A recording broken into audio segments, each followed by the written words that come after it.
This time in the Prop Master, well, I hope you finished up all that busy work that I've been posting because we finally start work on Boba Fett's armor.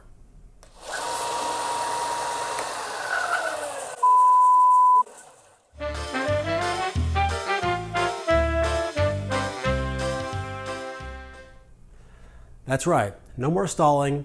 We finally start working on the armor. Now, if you're really hoping for more Jango than Boba Fett, that's fine. It all starts out the same way. And at the end of the series, I'll just add another video that has everything you need to do to convert Boba into Jango. But before we get started, just a couple of quick things. First of all, I want to apologize. I am truly sorry for how long it has taken me to finish this video. But now that we've started the actual armor, the rest of the videos should be coming in fairly rapid succession.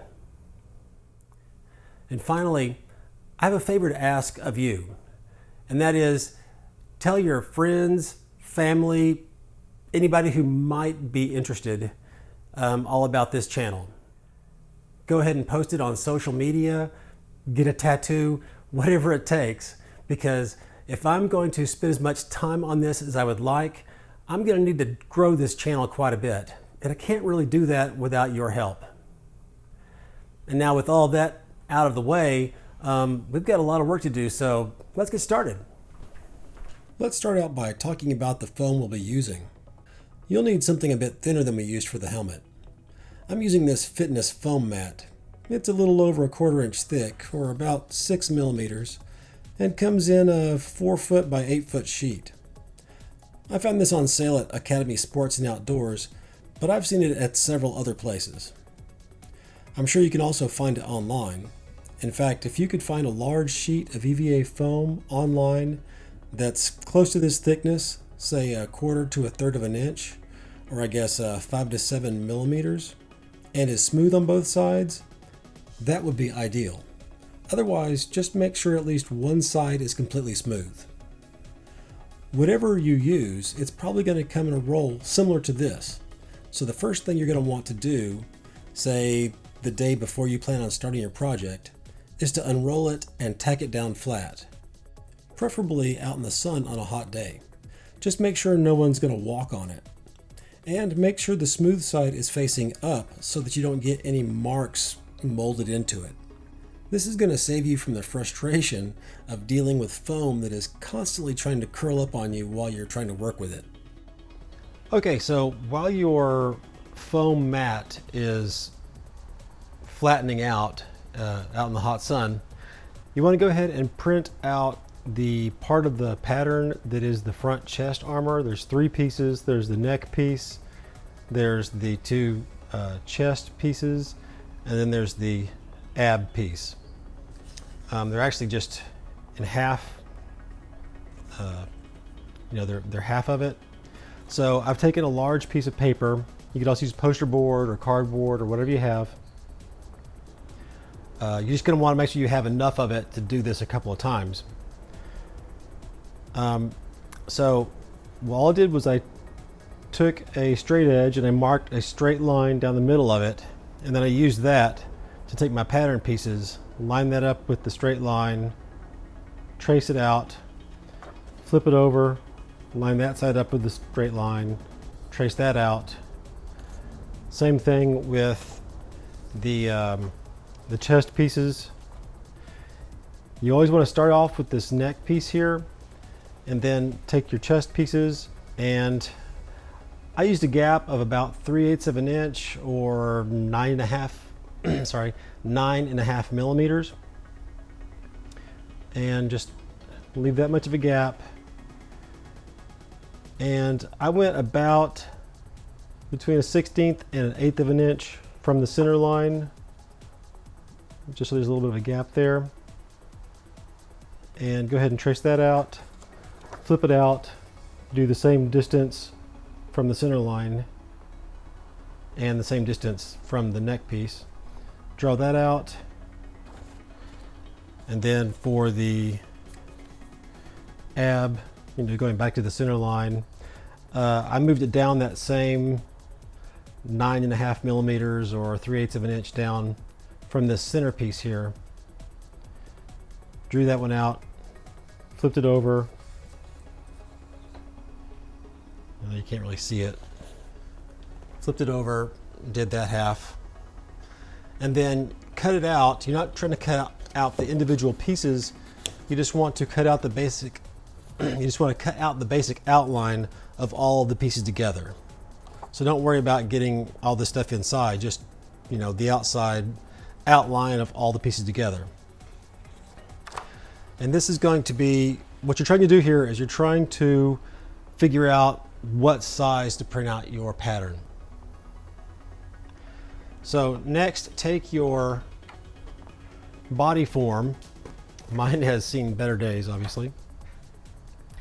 Take the flak vest part, or just, you know, whatever you call it, the vest part of the flight suit.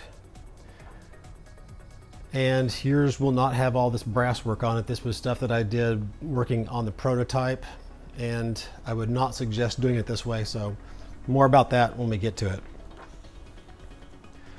So take the vest piece on your body form or on the person you're doing the costume for. So you lay this up here, you should see a little bit of the fabric from the vest behind it, maybe 1/8 to 3/16 above and below. When you get there, you'll know that's the right size. There's a good chance it's going to be too big or too small, and then you'll want to go ahead and make that adjustment, print it out at 90% or 105% or whatever. Do another one of these and see how that fits. At some point you'll get to where it does line up like this, and you'll know that's the size you want it to be. Whether it be 100%, 80%, 110%, whatever that is, you'll want to print out all of the rest of the patterns in that size. Now, if you notice, this doesn't wrap around the whole vest. Boba Fett's chest armor really just covers up the very center section.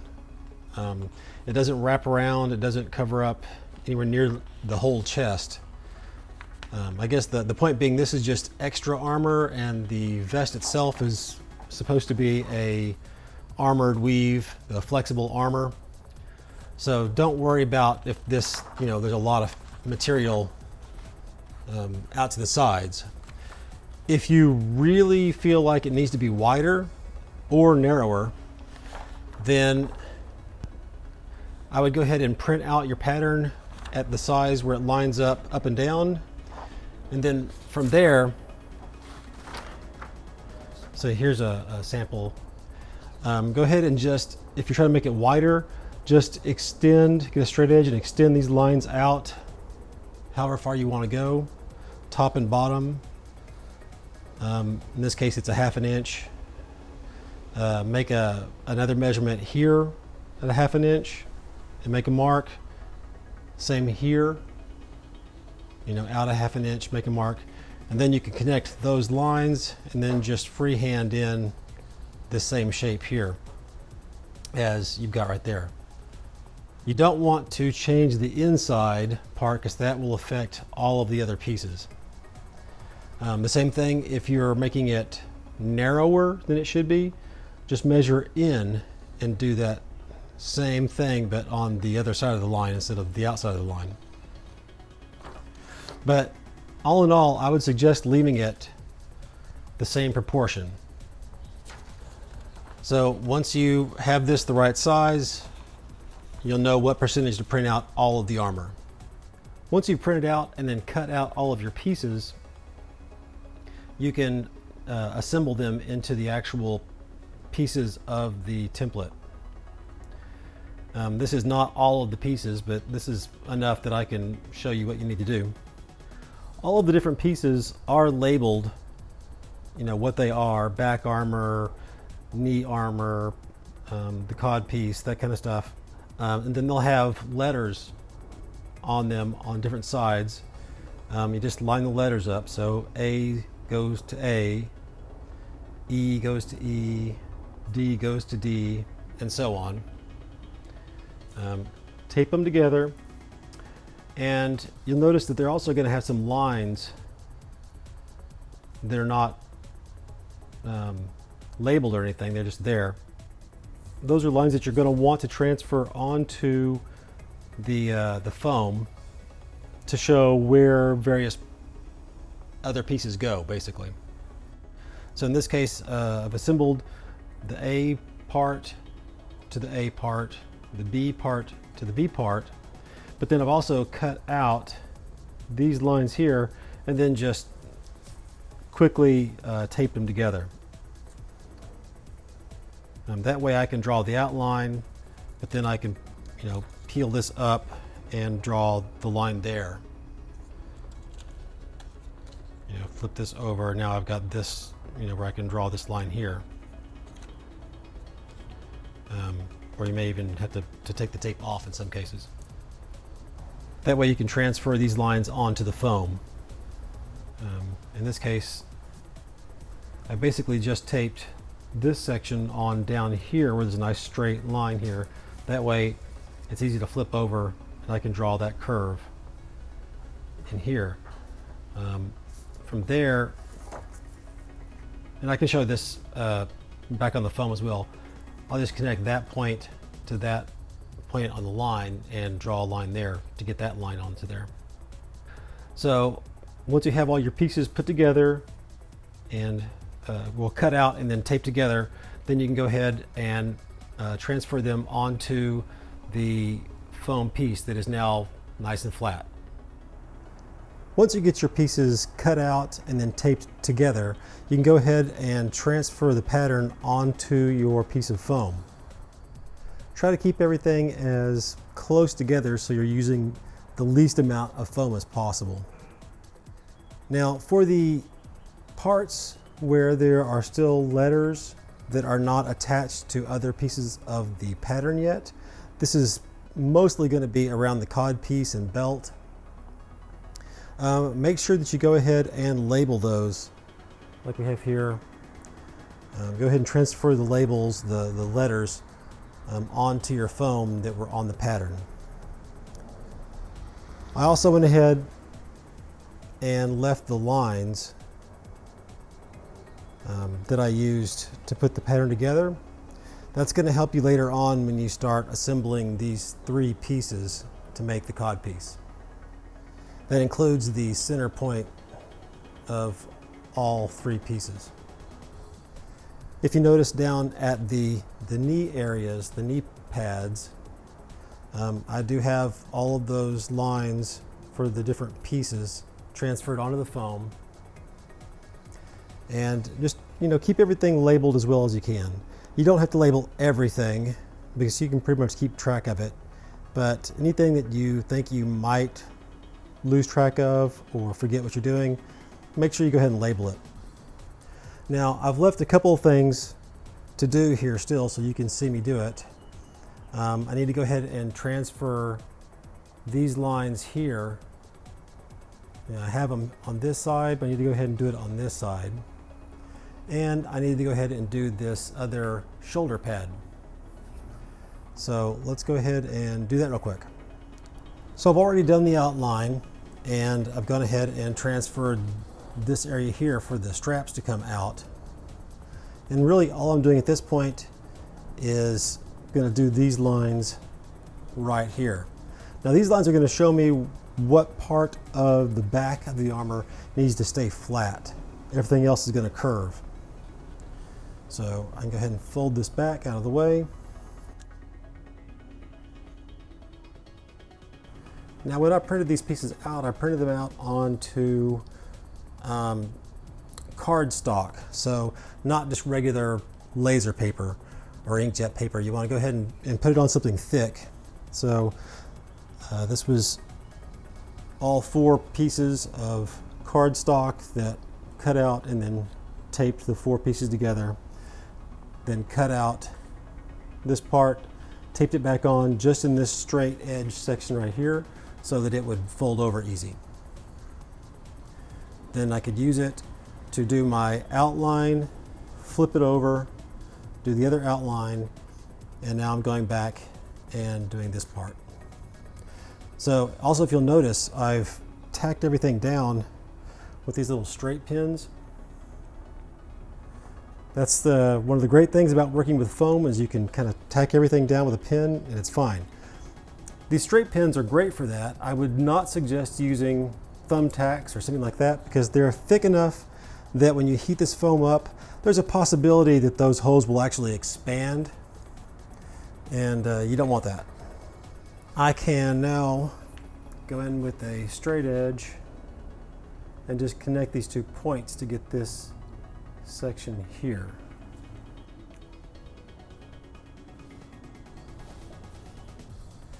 And what this is going to show me is that this section stays completely flat. These all curve around, and this actually curves out. But we'll get onto that later. Now, onto the right shoulder armor. And I'm just going to go ahead and outline this. Sure I am. There we go.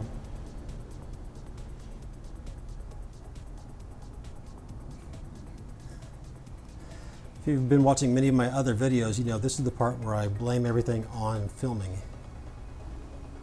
Okay, now that I've outlined that, I'm going to go ahead and put a mark right here to show where that line right there ends. I'm going to do the same thing here. That way I can connect those lines in a minute. You'll notice on here, on your pattern, there'll be some areas where there's a C. It'll be gray instead of black. And anytime you see a gray C on the templates, that's going to show you that that is an edge where you're going to take one half of the pattern and then flip it over to finish the rest of the pattern. So I flip this over, but now you have to remember that this line right here, that's the outside of the pattern.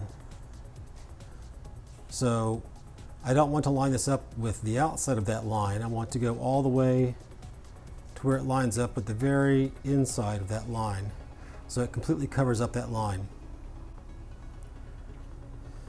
Then I can go ahead and pin it again.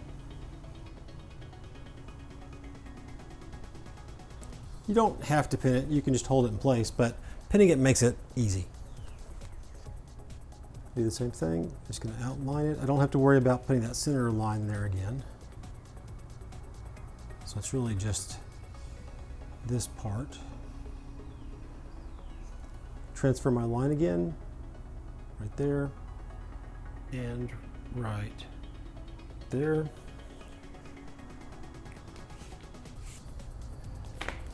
Now I can just use the straight edge.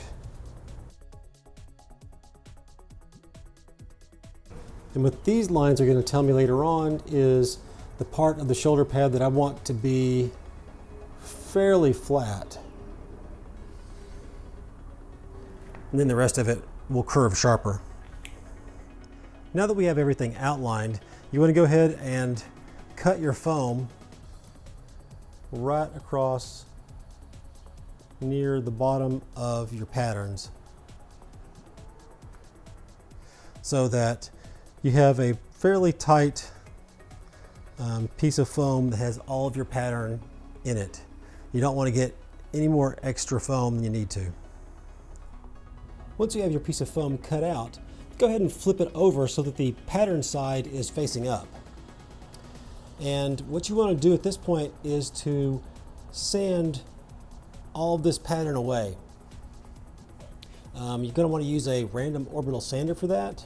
That's what I have here. And I guess this is as good a time as any to talk about my philosophy on tools. I have quite a few tools now, but I didn't just go out and buy a bunch of tools at one time.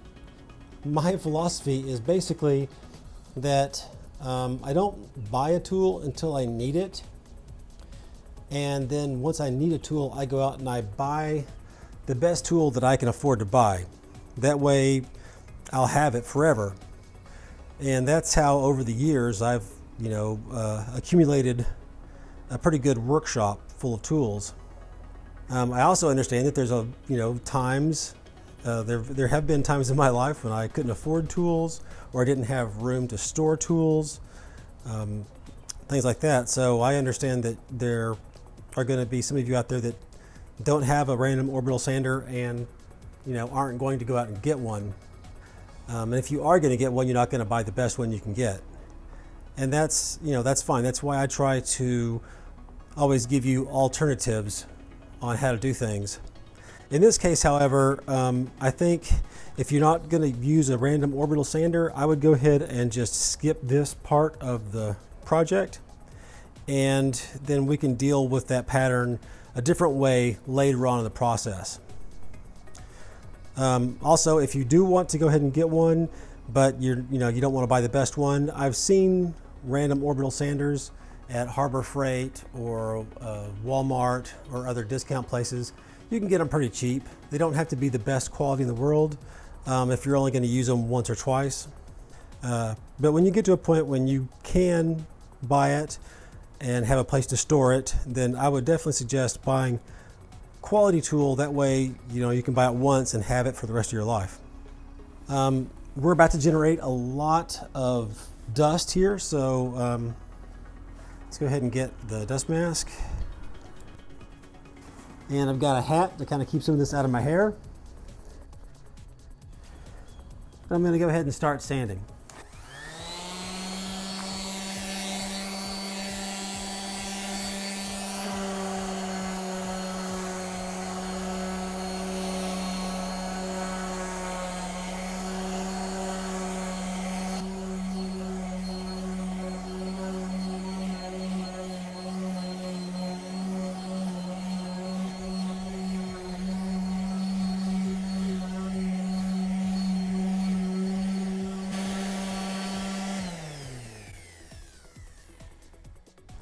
Okay, so you can kind of see there where I've sanded that part down. You're not going to be able to sand it down completely flat.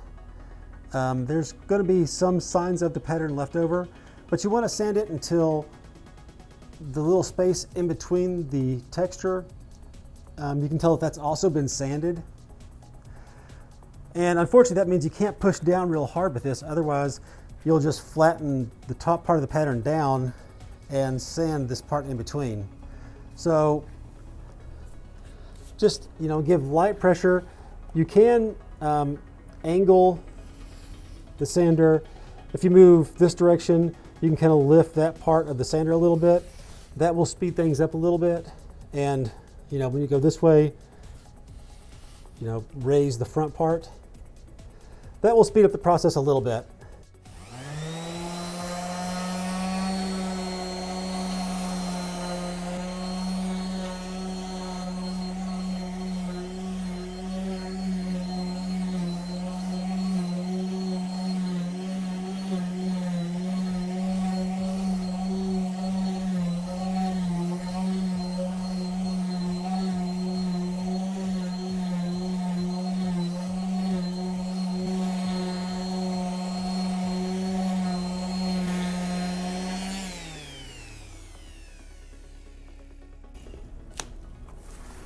Okay, so you can kind of see here, you can still see the pattern, but it's more like an outline now. And clearly you can see that this area that's in between the bumps in the texture has also been sanded. Compare that to, over here where, the tops of the raised parts have been sanded, but the sections in between are clearly still shiny and haven't been sanded at all. You can go ahead and take it down to where it's completely smooth if you really want to, but it's not necessary. I feel here you don't really feel any texture at all.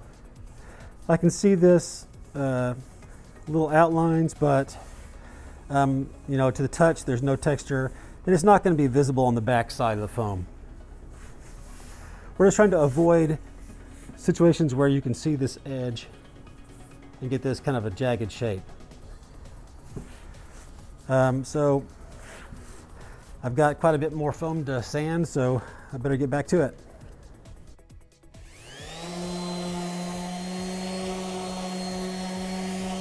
So once you have this sanded down to where it's, if not completely smooth, it's, I mean, to the touch, it's completely smooth. And you know, you can see these little outlines, but other than that, there is no texture.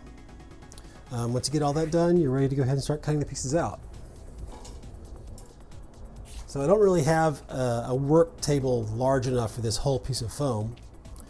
I do have some self-sealing cutting mat on order, but can't really wait for that to come in to go ahead and get this video going. So I've just got some of these little tiles laid down. In one of my earliest videos where I kind of introduced myself, I talk about some rubber tiles that you can get that are very good as a work surface. And in fact, they are very resistant to not only glue, but also cutting. And that's these right here. Now, these are getting a little beat up now. So I went to Home Depot today to see if I could get some new ones. And I found that they don't carry these. At least my Home Depot doesn't carry these anymore. What they did have was weight room rubber tiles. So I got those, but when I got home, toss that over there. When I got home and actually tested them out, they're really not resistant to anything. I'm going to go ahead and use them just to protect this surface and, you know, to protect my blade mostly. But I suspect these will be trash after one use. Also, in past videos, I've given you several different ways of going about cutting this foam, or at least different thickness of EVA foam. In those cases, I was mostly worried about making sure that you get a nice 90-degree angle so that when you reassemble the parts, they go together smoothly. In this case, this is much thinner material, and in most cases, they're not going to join together to make any intricate shapes. They're basically going to be themselves one piece. So those aren't as important, and it's really going to take longer to use those. So the best thing you can really do is you just get a nice sharp razor knife, X-Acto knife, whatever you've got, and use that. You still want to try to make it as upright as possible, and not, you know, lean over at a sharp angle, but it's not as critical here. So the first thing I'm going to do is basically cut this mat in half so that it's a much more manageable size. And I'm going to go ahead and, I don't want to have to cut this twice, so I'm going to go ahead and cut along this edge. Now when you cut these, make sure you cut on the inside of the edge. Make sure the inside of the line, because you know that's how you drew it on the outside of your pattern, so you want to make sure you cut on the inside of this line to have the same dimensions.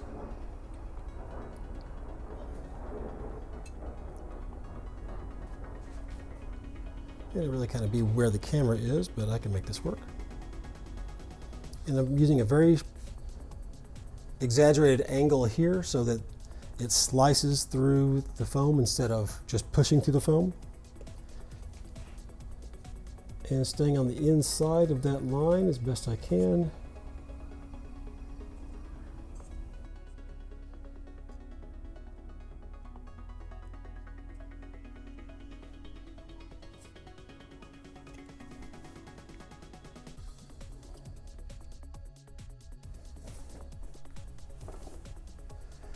Now this is a little bit easier to deal with. So what I have here is the back armor, the ab armor, and two of the shoulder pads, or I guess the two shoulder pads. And we want to go ahead and cut these out. Once again, cutting along the inside of the line.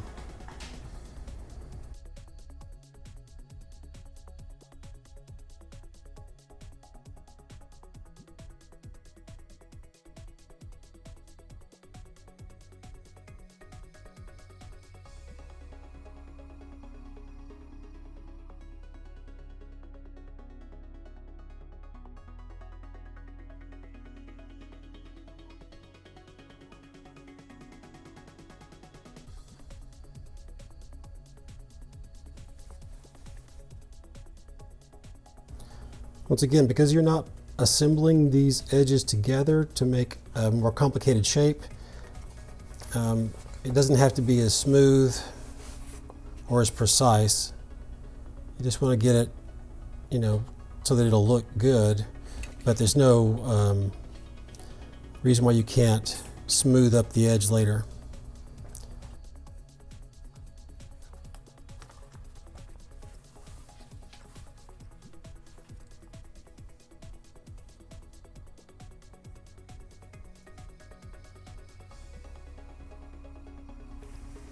Some of these sharper curves are going to be tougher to do with a long blade.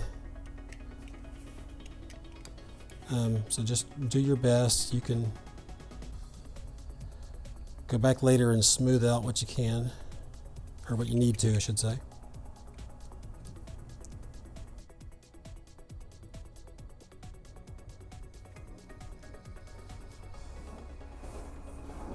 Okay, so for this piece here, you also have these two areas here where the straps will come through it.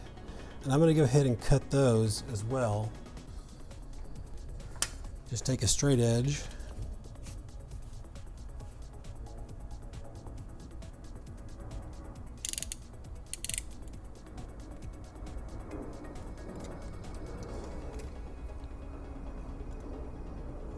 Kind of helps to go from one edge to the other edge, or go from one edge in and then the other edge in. That way you stop at the right place. It's a little difficult to figure out where to stop if you're just trying to cut it all in one shot.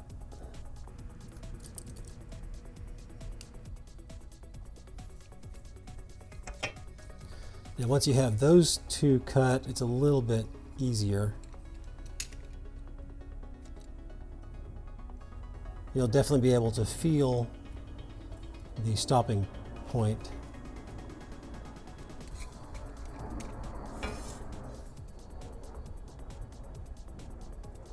So basically all I'm doing is I'm cutting two slots on the edges, and then I'm cutting this little piece out from the middle. So now we just have some little flaps here basically. We'll shape those later.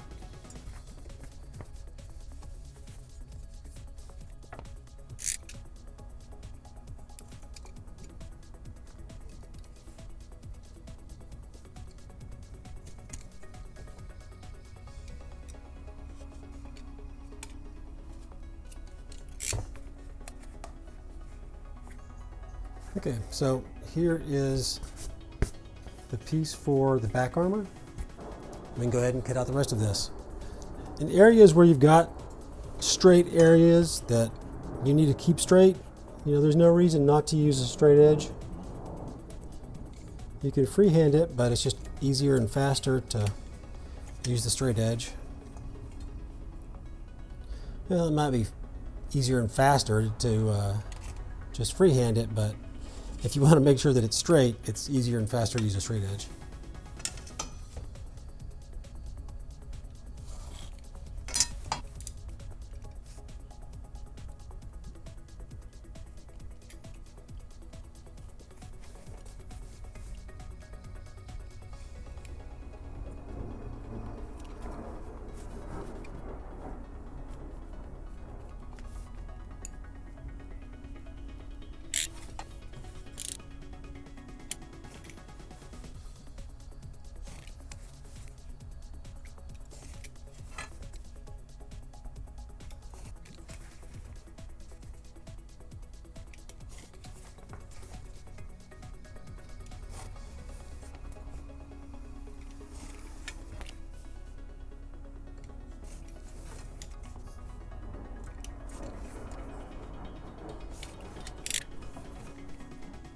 Here's the rest of them. I think you've got the general idea. I don't know if you necessarily need to see, I don't know that you necessarily need to watch me do all of these.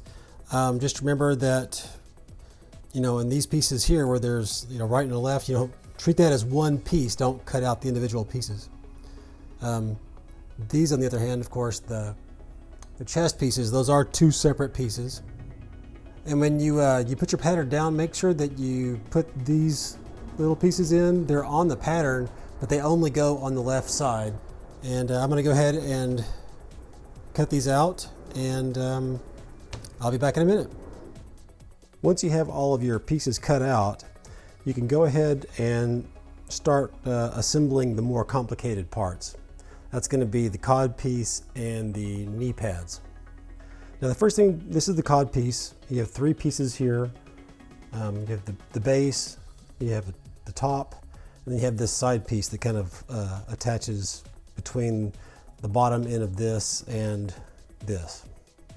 So the first thing we want to do is to put a little bit of a contour to this. We want to bend this into basically that shape right there. It doesn't have to be an exact at this point. We want to get just kind of a curved shape starting about here and, you know, bending it like that. That way you can see it. To do that, we're going to heat this up and bend it, and when it cools, it'll stay. And to do that, you're going to need to use a heat gun. This is my sort of basic go-to heat gun that I use. You can get one of these for $30. You can get, pretty much any heat gun's going to work for you. I've seen them for less than $10 in some places. You know, go to Walmart, Harbor Freight. You can pick up a heat gun for pretty cheap. This one has a lot of heat choices, and it gets up to about 1,000 degrees. I usually work with this one at full power. I have a fancier one that I use sometimes for things. Also, sometimes it's nice to have two of them. If you have one that's like this, I can turn this one up to, you know, pretty darn hot, and it will, you can use it that way, but it's really easy to burn the foam. So I usually work with this one set to about 900 degrees. That's, you know, plenty hot to work with the foam and not have to wait forever for it to heat up. But it's not so hot that it is hard to control. So all I'm going to do here is turn the heat gun on, let it heat up for a second. Doesn't take long. Once I've done that, I'm going to start heating this up, concentrating just on the part that I want to bend.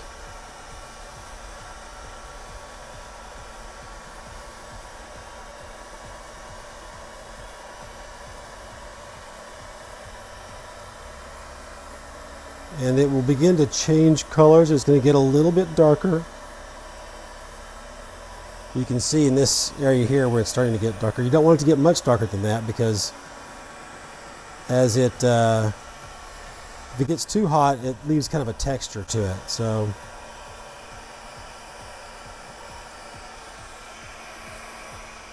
don't worry if you do get it too hot and it turns black. It's still workable. You're just going to have to sand it smooth at some point. And once it's hot, I'm just going to, the easiest thing is just to let gravity do your work for you.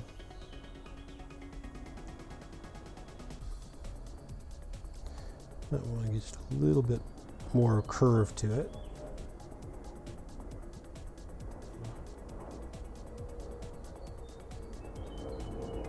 Hold it a little bit beyond where you want it,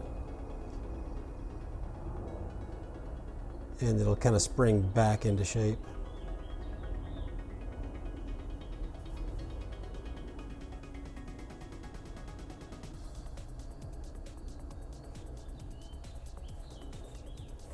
Okay, and now that it's cooled off, it'll keep the shape.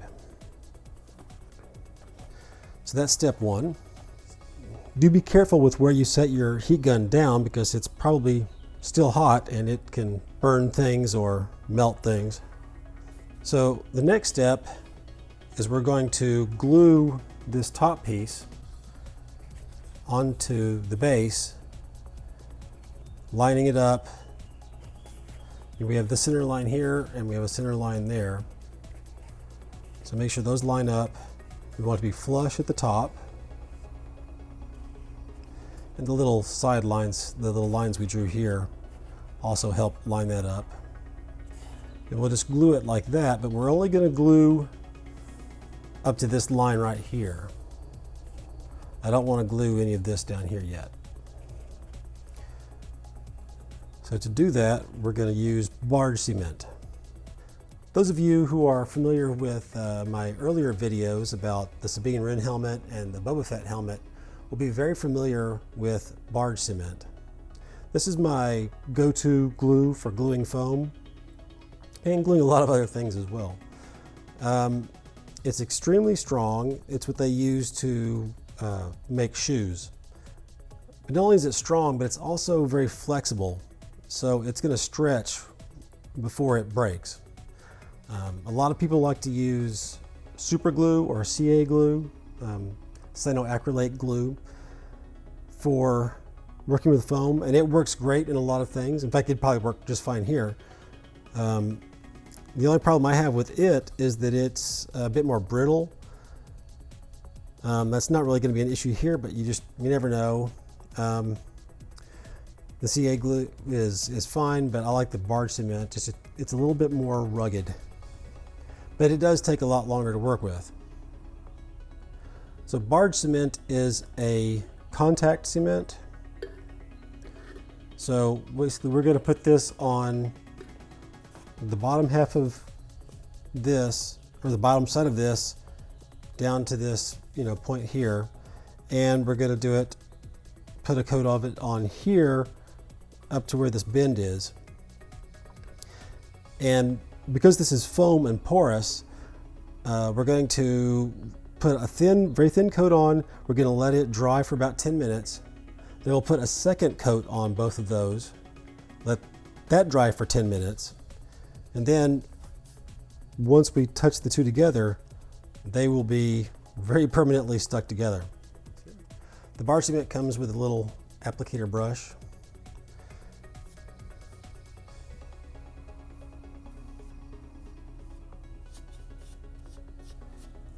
I usually find this works just fine. You can get a glue pot to keep your glue in. That gives you the advantage of only putting as much glue in there as you need, and you don't have to leave your big pot of glue out in the heat and cold and constantly being opened and closed. It'll make it not last as long. The problem I have with the glue pot is that I can never keep the brush that's in the glue pot from just turning into a block after a little while. And plus the brush is just a little bit big for most of the applications that I use it for. I have a hard time getting it into the little detailed areas.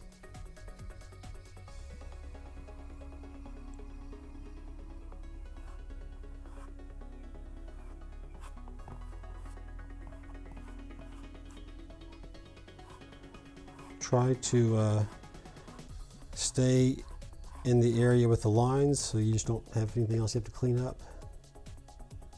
It's not going to hurt anything, but it will change the way paint and things adhere to it. It basically will seal the foam a slightly different way than you end up sealing it later on. It's not the end of the world if you get anything out there, just try not to.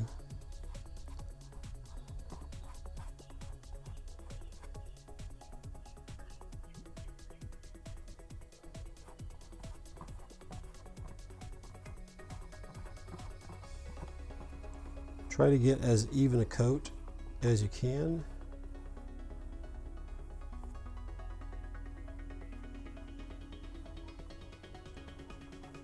You definitely do want to get it out to the very edge because you don't want the edge of the foam that you've glued down to be loose and sticking up to catch on things.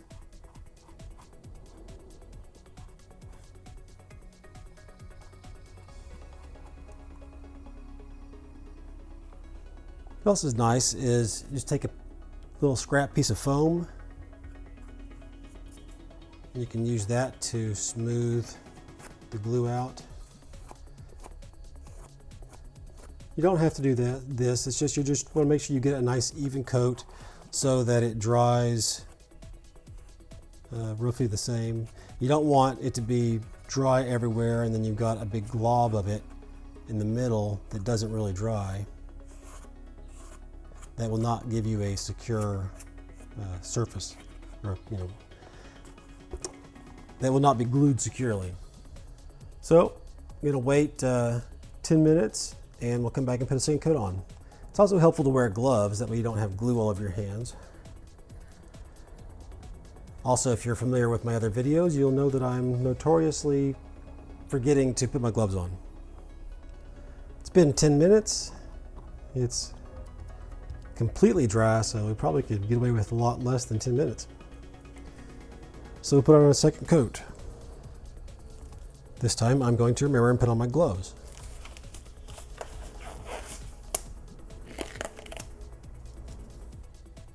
Just like before, just want a thin coat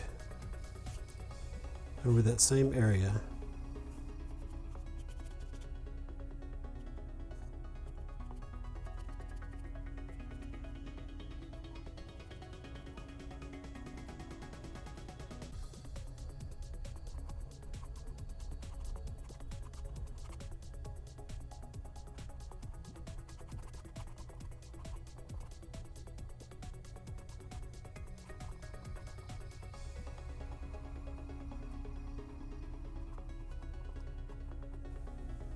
Okay, it all seems pretty smooth, so I'm going to leave it as it is. And this time I think I'll just let it dry for maybe 6 minutes, and we'll be back after that. Okay, it's been about 6 minutes, and it's just a little bit tacky, but nothing comes off. My finger sticks to it, but it's not pulling off any glue. So now we can go ahead and put these together. One last thing about the barge cement is it's got quite a few fumes in it, so you want to make sure that you do this in a well ventilated area. This is not something you want to just sit down at the dining room table and start using, because everyone in the house will hate you. And I think the first time I used this, it was in the garage and there wasn't a fan going or anything, and I got a headache pretty quick. So you want to either be in a well ventilated area or wear some type of respirator. I'm just going to make sure this is flush at the top. Basically, I'm just going to touch the very edge. Try to line the center lines up. And I'm holding the parts apart so that it's just the very edge is touching.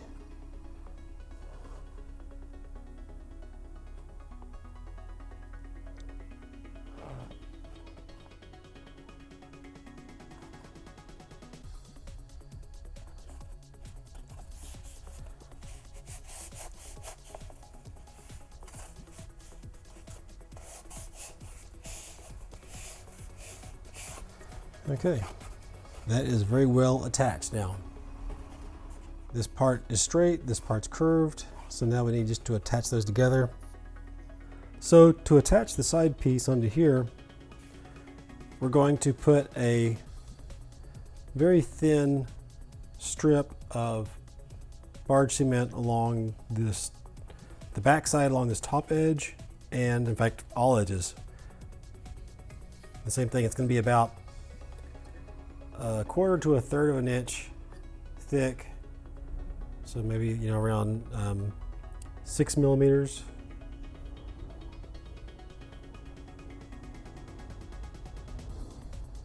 Or I guess basically like the thickness that the edge pieces here are, here and here, about that width.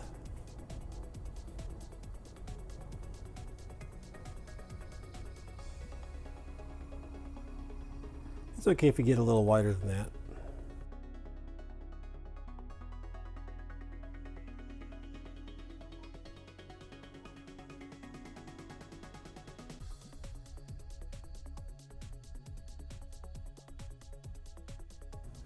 For this piece, we want to do this edge, the end, just like the very end of the foam here. And then we want to do this top edge in that same distance as we did the other piece, just along that top edge. That's where you can see it.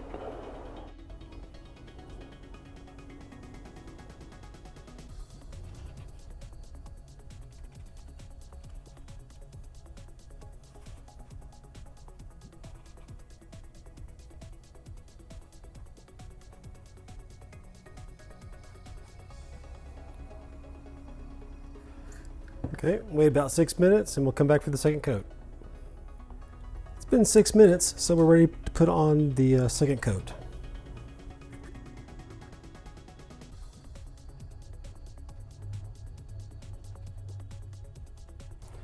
Now this isn't a lot of area, but trust me, it will definitely stick.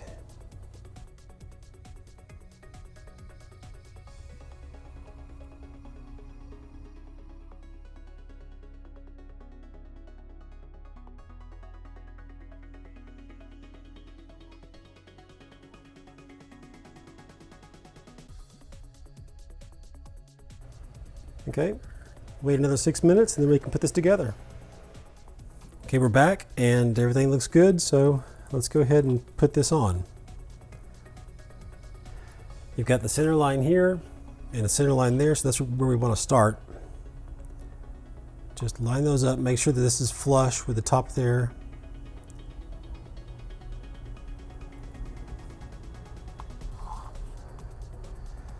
And this is one of those things where the hardest part of this is making sure that the rest of it doesn't touch somewhere wrong, in the wrong place and stick.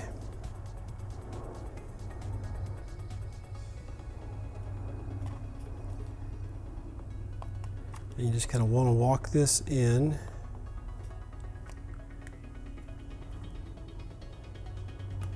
Making sure it stays flush at the top.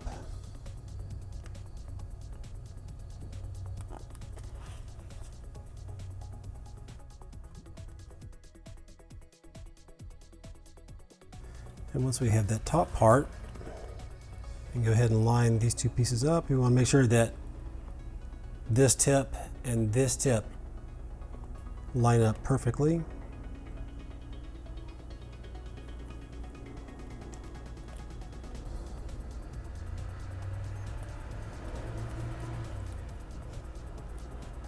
And then just line this edge up as best you can.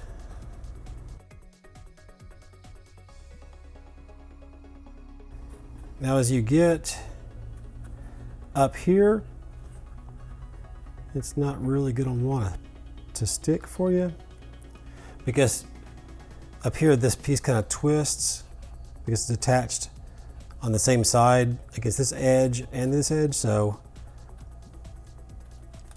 just get as far as you can. And so there's this little bit here that's not glued on, so what we'll do is I'll put some barge cement on the top piece of this edge right here, and then I can glue that down like that. And we can probably get away with just one layer on that. Just kind of peel that back and get it in there.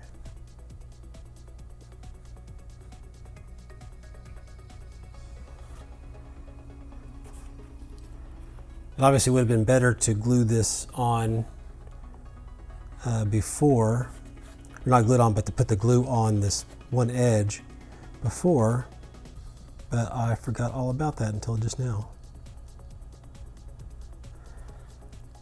So I'll let that dry and then we can push that down and it should stick fine. So now we can just push this flat.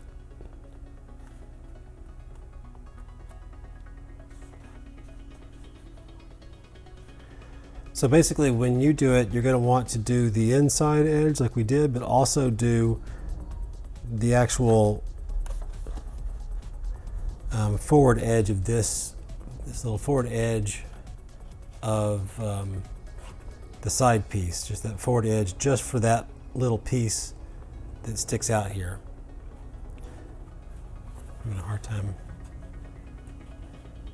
doing this so that you can see it, but everything's attached now. Still a little rough, but that's the basic piece right there. So now we can move on to the knee armor pieces.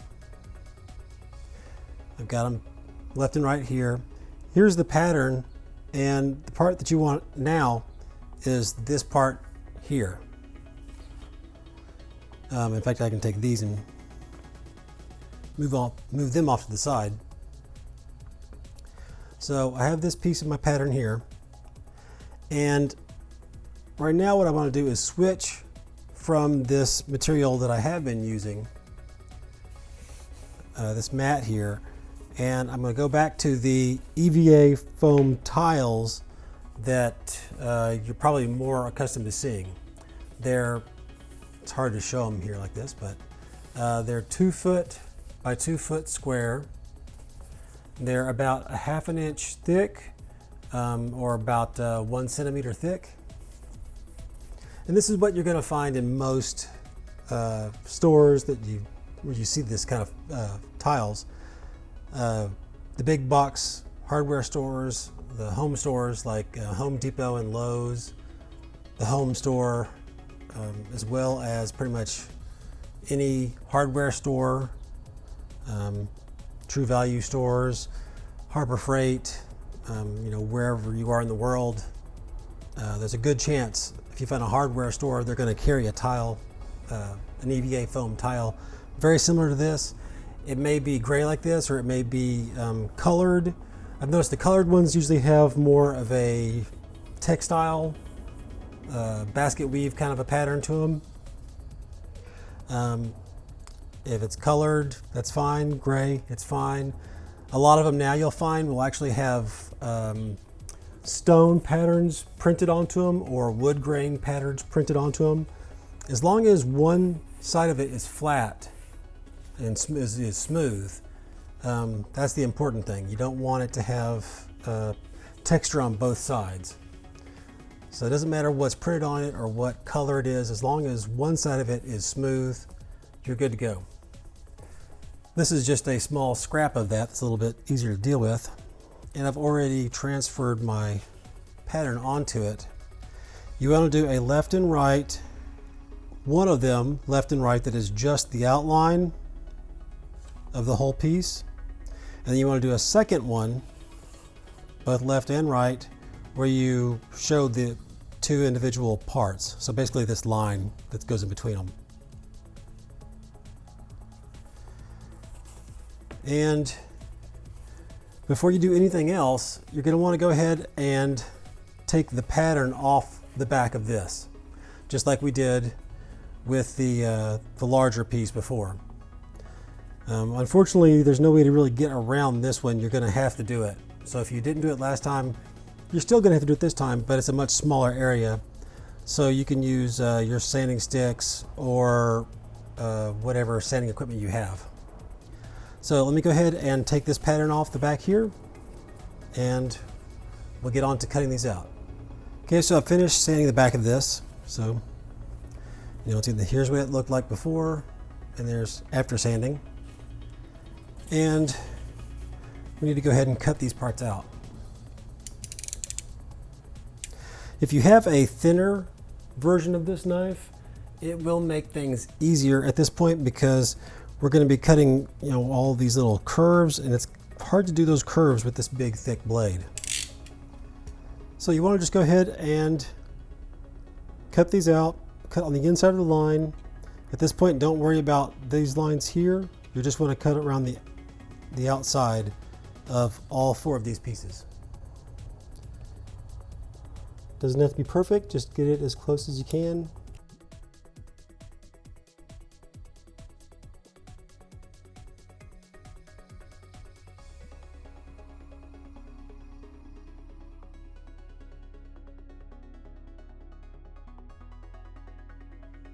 Especially these concave shapes are particularly difficult with a large blade like this. So like I said, a narrower blade would definitely be better, but you can still use I mean, you can still use blades this size.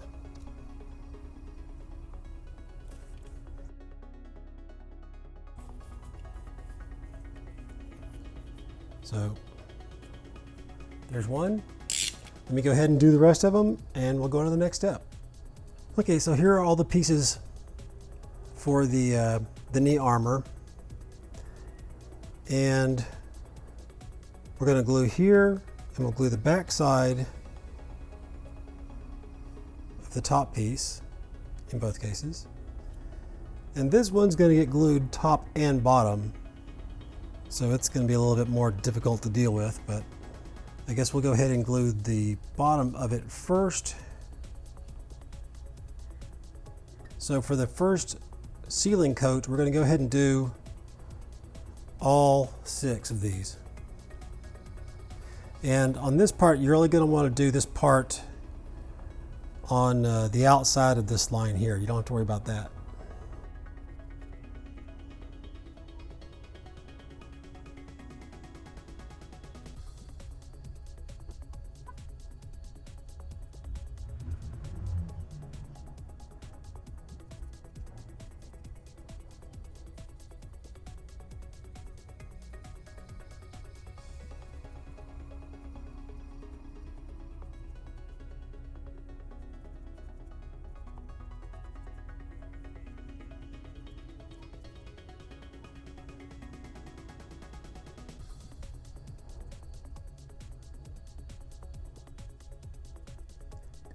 Okay, so we'll let that dry for 5 minutes and we'll come back. Now for this second coat, we're just going to do this piece and this piece. So over here, this piece and this middle piece here.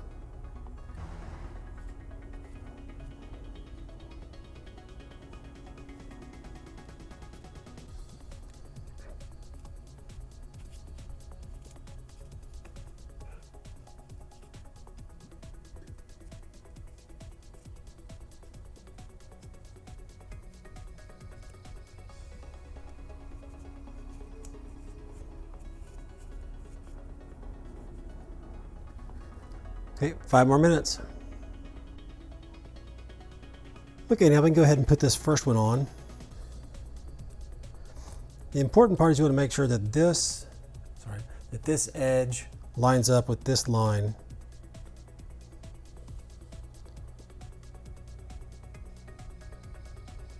And of course that, as close as you can, all the edges are flush.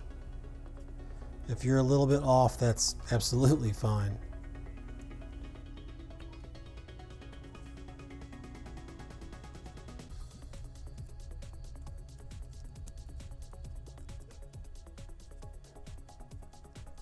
Okay, so these are on, and we've already put the first coat on these 2 pieces, so we need to go ahead and put a coat here and here, and then we'll be ready to assemble the whole thing.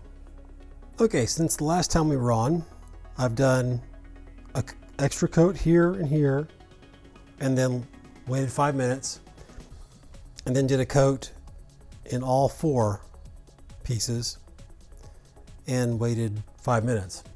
So basically I just made sure that everything had 2 coats. And so now we can go ahead and assemble this. Make sure this is right. It is. You want to make sure that you end up with the one that has this line in it on top.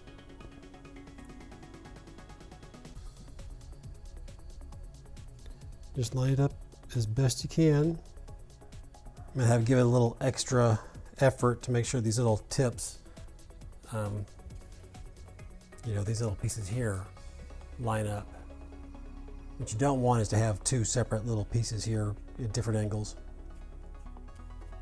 It's not going to be exactly right all the way around. That's fine.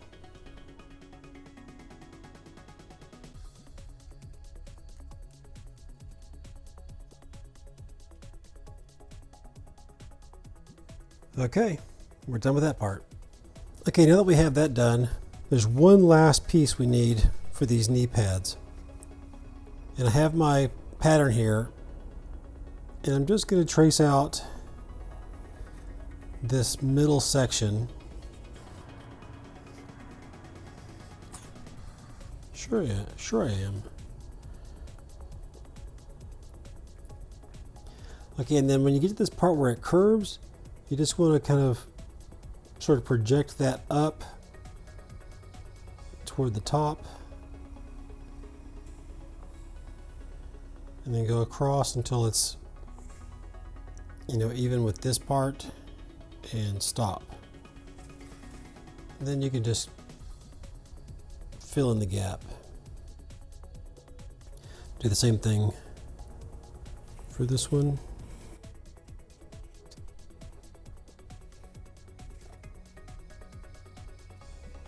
And even though these aren't smooth on the bottom, I wouldn't worry about setting all of them off right now. Just go ahead and cut these out.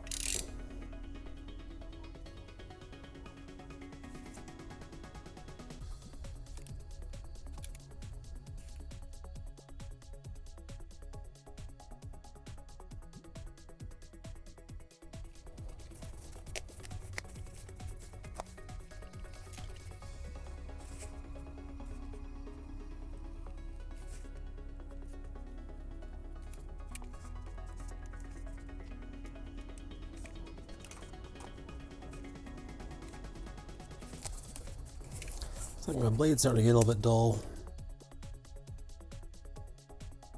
Okay, so now we have these two pieces, and we're just going to glue them to the backs of your knee armor pieces.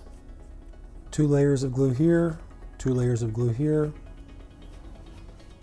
and just glue them directly onto the backs.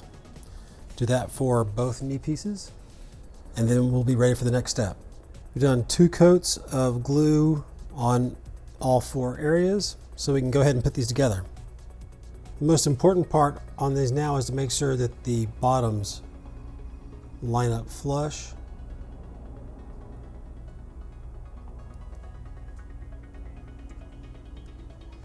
So if you're a little bit off on the top, that's okay.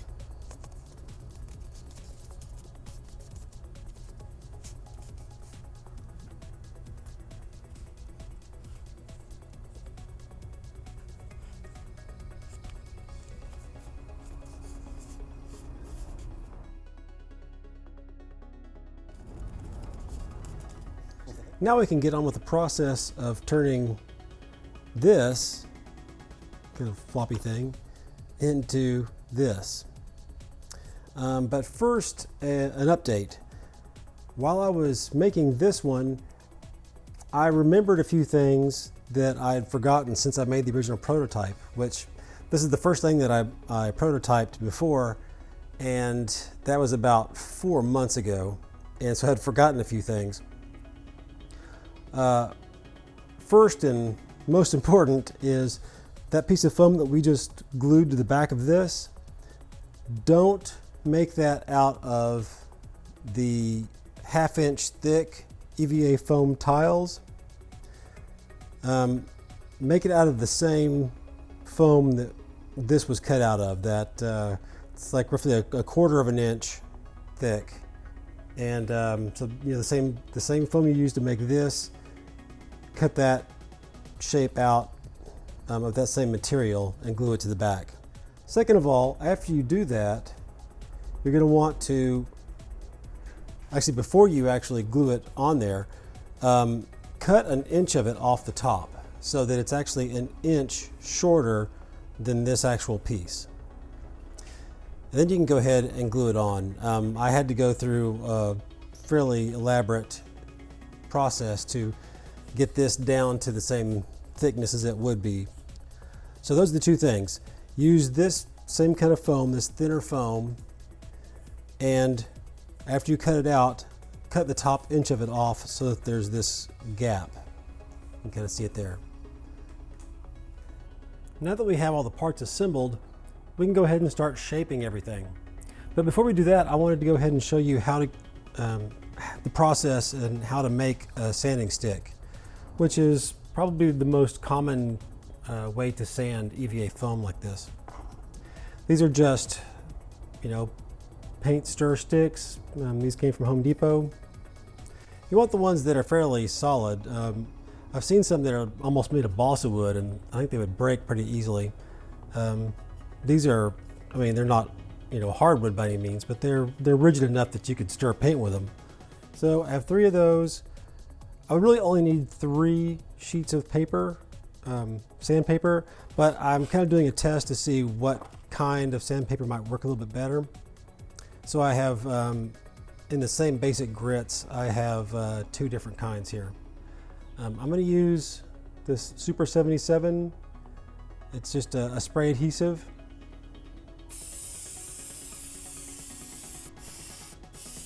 Don't put it on too thick, but make sure you got a good coverage. Turn the can upside down to clear it out. If you don't do that with this, it's a one-use can because it will definitely clog. Okay, at this point, I just want to wait until this is tacky. So it's tacky now, but I don't want anything to come off. So if I touch my finger to it, I want it to be tacky, but not pull anything off. Which in today's weather does not take very long. There's a little bit on there, see? And once again, you want to do this in a well-ventilated area. You do not want to be breathing in adhesive. Okay, it's definitely no longer, coming off of my fingers or anything. So the only thing I have to do now is just make sure that I put the right stick down. So I'm going to use this as my fine. So I'm going to put this down on the fine paper.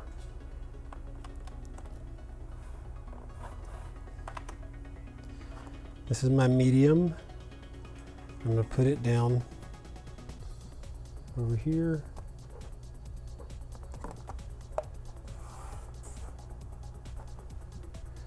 And this is my coarsest one. I'll go ahead and put it. I'll do this one, I guess. I just want to make sure there's a little bit of paper sticking out around the edge everywhere. I'll show you here so you can see there's a little bit, the paper goes a little bit past the wood in all directions.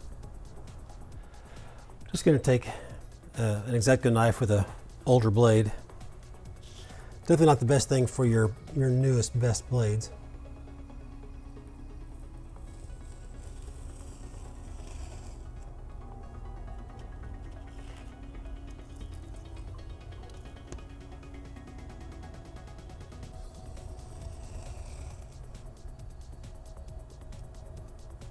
Probably can't see what I'm doing.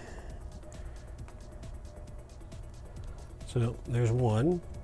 See if I can do this one where it's more visible.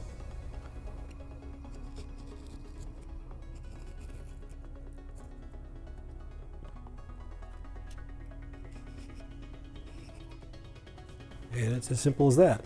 Now I'm going to go ahead and do this side the same way.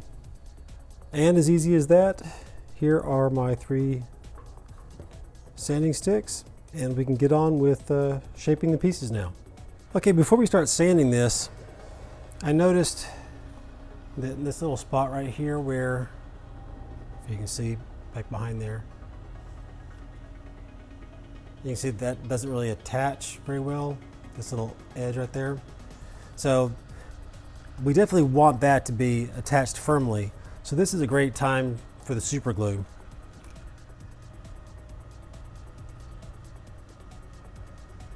So just a little dab in there.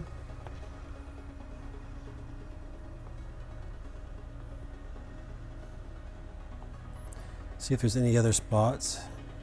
Those are going to be the ones you have to worry about the most, where these little corner pieces come in, because they definitely need to be well attached.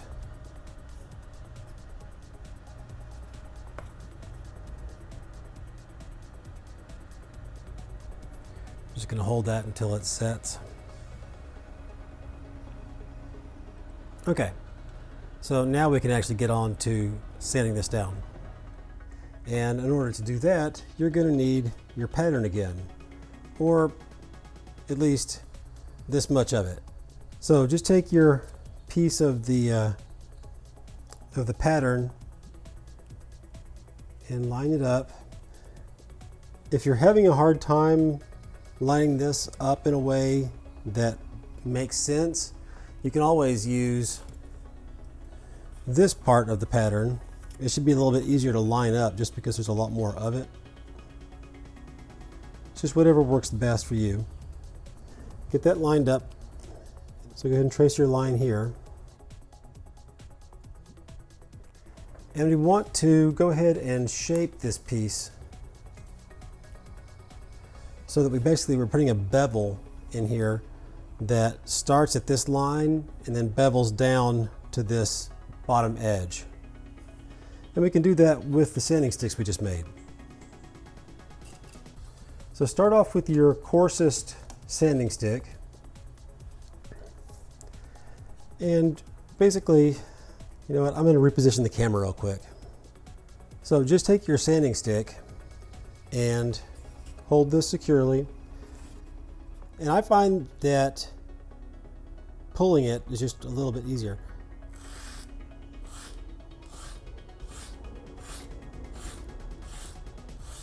Now what you don't want to do is just do little like that, because the foam is so flexible that you're really just moving the foam back and forth and you're not actually removing any material. So you want to do long strokes.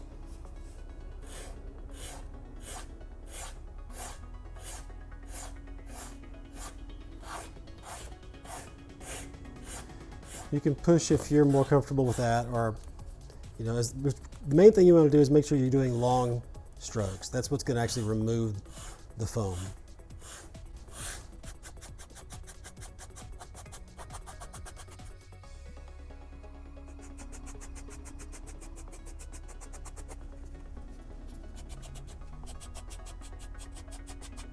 Also notice that I'm not just going down, I'm kind of, as I'm going down with the sanding stick, I'm also pulling it forward this way.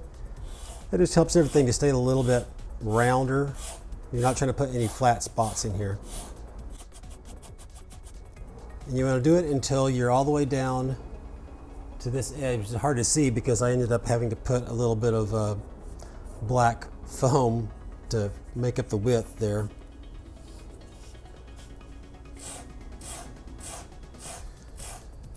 I basically ended up using the bandsaw to cut that thicker piece of foam in half, but on this one, here toward the end, I ended up cutting it a little too thin.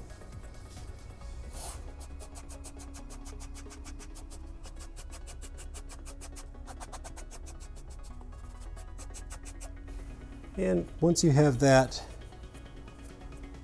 pretty much where you want it, go ahead and move up to your medium grit sandpaper and just kind of go over that same area.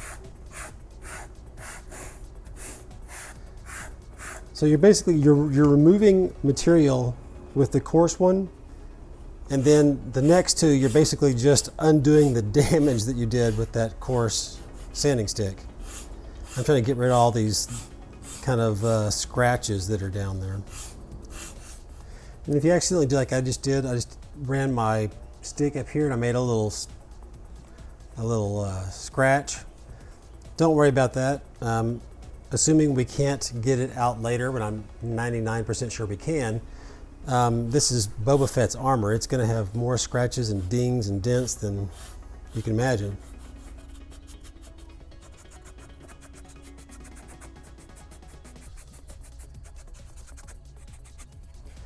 Now for smaller areas, like up in here, eventually I'm going to want to round off all these corners so they're not just straight edges. You can always just go sideways like this.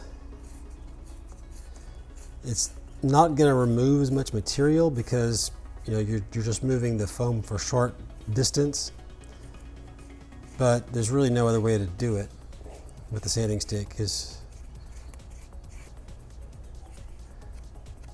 Luckily, there's only a couple of spots that are like that on here. And then finally, the finest grit that you have. And there is no one right way to do this.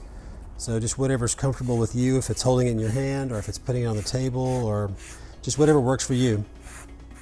And you're never going to get this completely smooth because that's just the way the foam is. But that's okay, we have other techniques for that. Okay, another way you can go about this is to use a Dremel tool. But you'll have to learn about that in the next video. Look on the bright side, you're halfway to learning how to make these 12 pieces of Boba Fett's armor. If you found this video helpful, and let's face it, you're still watching a video that's well over an hour long, so hopefully you did, take a second to hit that like button. Also, subscribe so you don't miss the rest of the series. In fact, why not click that little bell so you'll be notified as soon as my videos are up? Because your likes and comments are the only things keeping me motivated to make these videos. And of course, if you have any comments, post them below. I'll do my best to answer any questions you might have. So, until the next video, thanks.